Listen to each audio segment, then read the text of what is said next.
तो फिर तुम क्या बोल रही थी कि ये मुझे धोखा दे रही है और ये सब? बोलो, तुमसे कुछ पूछ रहा हूँ।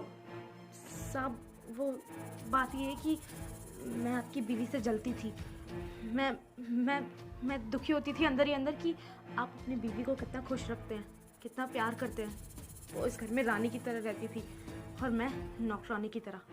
तो मैंने ये प्लान बनाया जिससे कि आप गुस्से में अपनी बीवी को घर से बाहर निकाल दो और मैं आपसे चक्कर चला सकूं। और इतनी हिम्मत! अगर तुम औरत नहीं होती ना तो अब तक मेरा हाथ उठ चुका होता। तो इतना कैसे गिर सकता है? जिस घर ने तुम्हें रोटी दी है तुम उसी घर को तोड़ने के लिए? यार, तुमसे क्या ही बात कर रहा हूँ। तुमने मेरा ऑलरेडी इतना दिमाग खराब कर दिया है ना कि मुझे कुछ समझ में नहीं आ रहा है कि तुमसे क्या बोलूं। एक काम करो, अभी कभी मेरे घर से निकल जाओ। निकलो यहाँ से।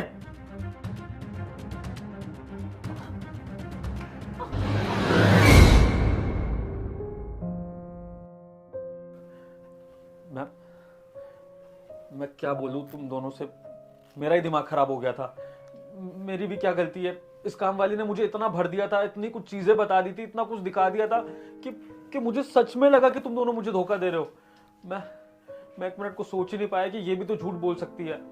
तुम दोनों से पूछने की जगह मैंने सीधा इसकी बात पे यकीन करना शुरू कर दिया। प्लीज साक्षी, तुम मुझे माफ कर दो। सन्नी भाई, तू तू तो समझ सकता है ना कि एक मर्द को कभी ना कभी इनसिक्योरिटी हो जाती है। बस वही हुआ मेरे साथ। विभोर भाई, मुझे तुझसे ये उम्मीद बिल्कुल भी नहीं थी। अरे मुझे नहीं पता था कि तू मेरे बारे में इतना गिरा हुआ सोच सकता है। मैं तुझ पे कितना भरोसा करता था, तुझे अपना बड़ा भाई मानता था। और भाभी की मैं बहुत इज्जत करता हूँ, उनके बारे में मैं ऐसा कभी सोच भी नहीं सकता। लेकिन तूने ऐसा कैसे सोच लिया कि हम दोनों के बीच में ऐसा कोई रिश्ता भी हो सकता है? मैं सच बोल रहा हूँ, आज मुझे अपने ऊपर शर्म आती है कि मैंने तुझ जैसे दोस्त से दोस्ती की। तुझे पता है आज के ज़माने में रिश्ते निभाना कितना मुश्किल है, और भाभी तुझसे कितना प्यार करती हैं।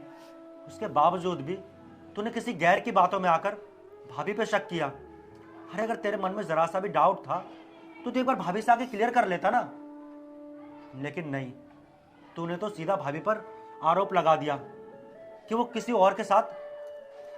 छी, मैं इसके आगे कुछ भी नहीं कह सकता। बस इतना ही कहूँगा कि अभी भी मौका है तेरे पास, अपने रिश्ते को संभाल ले। क्योंकि रिश्तों की डोर ना बहुत नाजुक होती है, और जिस रिश्ते में विश्वास नहीं वहाँ रिश्ता भी नहीं। ये लीजिए। सन्नी,